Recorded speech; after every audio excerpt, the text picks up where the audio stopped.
अब जल्दी से घोस्ट स्टोरी देखो भाई।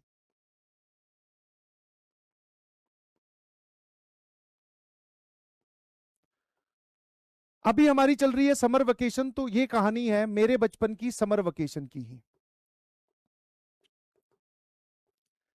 हुआ क्या था कि मैं, जैसी हमारी गर्मियों की छुट्टियां हुई, क्लास 8 या 9 की या 10th की बात होगी, 10th की बात है शायद। तो गर्मियों की छुट्टियां हुई, तो गर्मियों की छुट्टियों में मैं, मेरा भाई, हम लोग अपनी बुआ के पास चले गए। ठीक है, ऐसे ही होता कि कभी बुआ के पास, कभी नानी के पास, कभी दादी के पास, ऐसे ही चलता रहता है सर। तो हम लोग अपने बुआ के घर पे चले गए, है ना। अब बुआ के घर पे जब हम गए, तो बुआ का जो घर का मतलब जो मोहल्ले का जो स्ट्रक्चर है वो थोड़ा समझना पड़ेगा। यहां से एंट्री होती है, फिर इस तरफ घर है खूब सारे, फिर यहां चल के बुआ जी का घर है। ठीक है, और यहां पर सामने थोड़ा खाली वेकेंट ग्राउंड था, वेकेंट ग्राउंड। तो यहां से हम लोग हर बार आया करते थे। तो इस बार जब हम लोग बुआ जी के गांव में एंटर कर रहे थे, ध्यान सुनना, इस बार जब हम बुआ जी के गांव में एंटर कर रहे थे, तो ऐसे ही जब यहां से बैठकर वापस यहां जा रहे थे गाड़ी में, तो देखा कि यहां पर उस वेकेंट ग्राउंड के बीचों बीच इस एरिया में किसी ने घर बना रखा है। अब बुआ जी के घर पे ऐसे फ्रीक्वेंटली जाना तो होता नहीं, कई बार साल के बाद में, कई बार 2 साल के बाद में आप जा रहे होते हो।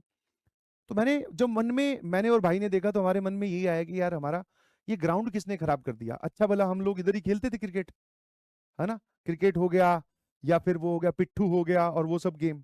मैंने कहा बीच में घर बना दिया, हमारा सारा ग्राउंड खराब कर दिया, मेरे मन में यही आया। ठीक है, सीधा सीधा बुआ जी के घर में गए, है ना, बुआ जी फूफा जी के पैरों के हाथ लगाया, आशीर्वाद लिया। उन्होंने वो शरबत बनाया, रूह अफ़ज़ा बनाया, ठंड गर्मी वाले दिन थे, तो बढ़िया नींबू शिकंजी जो होगी वो पी।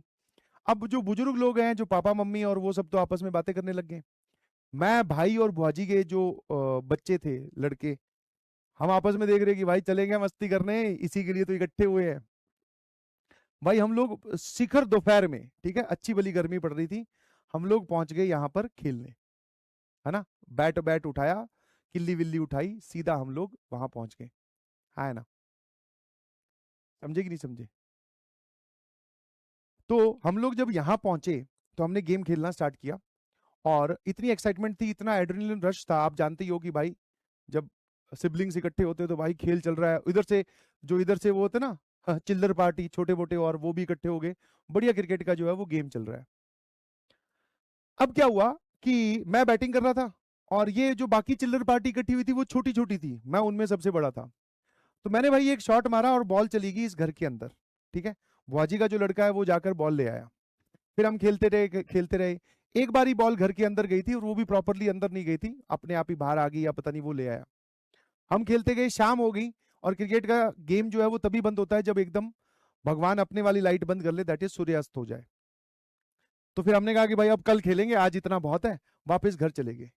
जैसे ही घर जाकर पहुंचे, जैसे ही हम लोग घर पहुंचे, तो वो जो बुआजी वाला लड़का जो उस घर में जाकर लेकर आया था बॉल, अब आपको डर लगना शुरू होगा। जो बॉल लेकर आया था उसकी तबीयत खराब होगी, मुंह लाल, बुखार चढ़ गया और उल्टियां कर रहा था।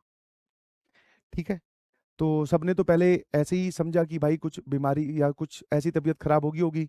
लू, जब राजस्थान की ये टर्म है लू, मतलब कि जब आपको गर्म हवाएं लग जाती है, तो उस वजह से भी यही सिम्टम आते हैं, बॉडी बुखार हो जाता है, उल्टी आती है, बहुत नर्वसनेस, थक जाता है ना।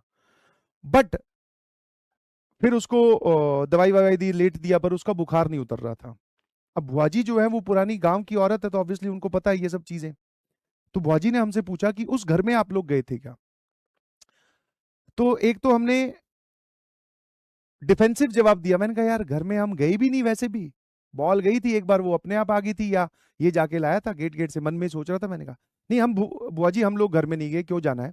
और वैसे भी उस घर के आप आसपास देखोगे ना, तो वो झुग्गी झोंपड़ी वाले बहुत सारे जो लोग रास्ते में सोते हैं ना, वो वाले लोग, इसके आसपास बकरी बंधी हुई है, ऊंट बंधा हुआ है ना, ऊंट गाड़ा समझते हो, वो बंधा हुआ है।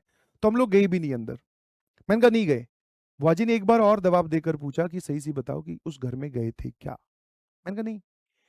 फिर मैंने कहा हाँ, याद आया कि एक शॉट मैंने मारा था, ये बॉल लेकर, मतलब बॉल अंदर गई थी, ये गेट पर ही गया, वहां से वापस बॉल आ गई, और ये हम लोग खेलना स्टार्ट कर दिया। तो फिर बुआजी ने अपने बेटे से पूछा कि बॉल अंदर से तुझे पकड़ाई किसने? तो अब उसने एक्सप्लेन किया कि जब बाहर रोशनी होती है, घर के अंदर, ये अंडर कंस्ट्रक्शन घर था, पूरा अच्छी तरीके से घर नहीं था, खंडर टाइप का था, तो अंदर से किसी औरत ने फेंकी थी बॉल, और उसकी भी सिर्फ हमें ऐसे बोलते ना कि मान लो पीछे रोशनी है और आगे कोई इंसान खड़ा हो, तो हमें सिर्फ एक ऐसी काली काली इमेज से दिखती है कि इंसान एक्चुअल में है कौन। बट बूढ़ी औरत थी, इसलिए वो टप्पे खाकर 2-3 टप्पे में वो उसने बॉल फेंकी हमारी तरफ। तो उसने बोला कि एक बूढ़ी औरत थी। उसके बाद में जो बुआजी ने बोला, उससे भाई हमारी, उसको तो बुखार था ही था, धीरे धीरे मुझे भी बुखार फील होने लगा। बोले कि उस घर के अंदर कोई औरत है ही नहीं, और वो जिसने तुझे बॉल फेंक के दी है वो एक भटकती हुई आत्मा है। इसीलिए ये जो बंजारे लोग होते हैं, ये इस घर के अंदर कभी शिफ्ट नहीं हो पाए। जब इस घर का कंस्ट्रक्शन चल रहा था, दो भाइयों की विवादित जमीन है, इस जमीन में इनका पहले से विवाद चल रहा है, और इसके नीचे किसी की बॉडी दफनाई गई है, जिसकी डेथ अननेचुरल कारणों की वजह से हुई थी। तो इसलिए उस घर में कोई इंसान रहता ही नहीं। कंस्ट्रक्शन के दौरान भी, जब हम लोग कंस्ट्रक्ट मतलब जब ये लोग इसको कंस्ट्रक्ट करवा रहे थे घर को, तब भी दीवारों में क्रैक आना, लेंटर गिर जाना, ठीक है। और रात को जो मजदूर इसमें कंस्ट्रक्शन के वक्त सामान का ध्यान रखने के लिए सोते थे, बोले उनको भी अभी अजीब अजीब आवाजें सुनाई देना, उनकी भी तबीयत खराब होना, ये सब कारण या फिर ये सब काम काफी बार हुए हैं। तो इसलिए मजदूर इसको पूरा कंस्ट्रक्ट नहीं करके गए, आधा तो ये वैसे ही अंडर कंस्ट्रक्शन पड़ा है। दूसरा, इसके नीचे गेम है। हमने कहा ऐसी कैसी बात कर रहे हो, ये वो। मैं कहा ऐसे ना करो, हम तो इसके आसपास ही, यही हमारी पिच थी, है ना। और आपकी बातें सुनकर अब थोड़ी पिच गीली हो रही है। ऐसे मत करो, ढील डर है। बोल जी बोला सच में। तो आगे से बोले अभी तुम्हारी छुट्टियां स्टार्ट हुई है, तुम और भी खेलने जाओगे, इस घर के आसपास दिखना भी नहीं।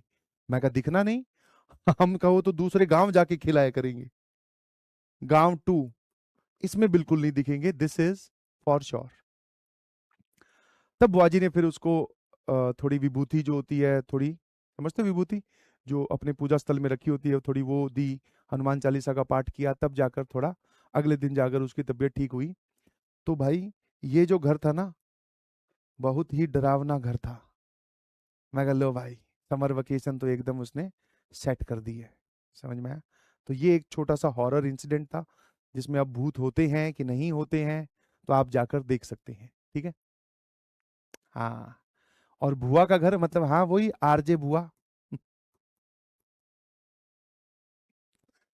आरजे, है ना। आर स्टैंड फॉर हाँ, ठीक है, यस और नो। हाँ, जब सुनने कुछ लोग बोल रहे हैं फेक है, तो ठीक है, तू फेक ही मान ले, स्टोरी सुनाइए तुझे, मैंने कब बोला है। वाह।